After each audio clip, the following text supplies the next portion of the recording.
is the Associated Press doing here? Reporting on the war. There is no war here.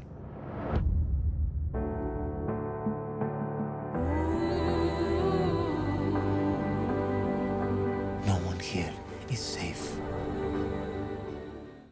Jim Ferguson, NBC in Phoenix and ABC in Tucson. Terry, welcome to the entire state of Arizona. I think it's a state I love and have visited a few times. Oh, good. When I was watching The Promise, I'm taking notes. This reminds me a little bit of Dr. Zhivago, this epic type look.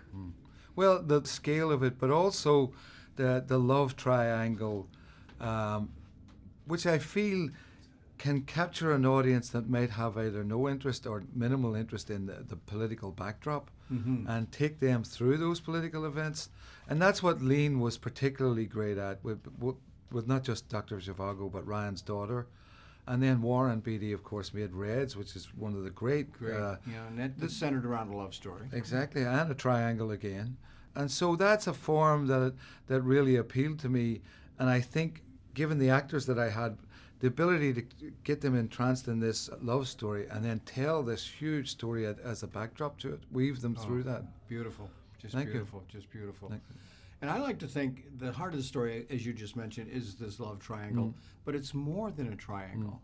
It's actually it's a mistake on my part. It's a quadrangle. A quadrangle. It is, because the eventually, even Michael's character, played by Oscar Isaac, is betrothed to a woman he barely knows, and in the circumstances as they unfold, he ends up falling in love with that woman, and quite passionately and movingly.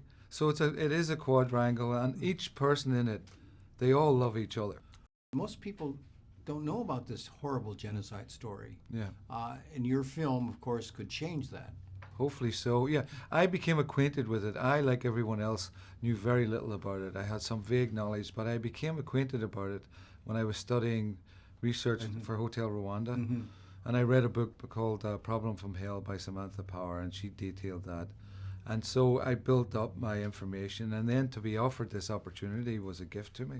Do you notice how relevant it is? It was, it was shockingly relevant. We were literally filming refugees fleeing across the desert as we were watching it on TV. Oh my gosh. Yazidi being trapped up a mountain as we were filming that siege.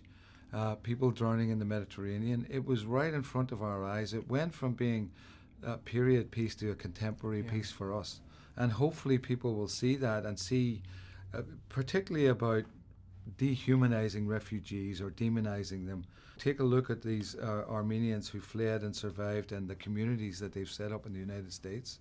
So there's a message for today there. Terry, I want to thank you and congratulate Thanks you. a And I lot. want to tell my audience quickly, don't miss The Promise. It's a story that needs to be told, and tell your friends. I'm going to go see it again.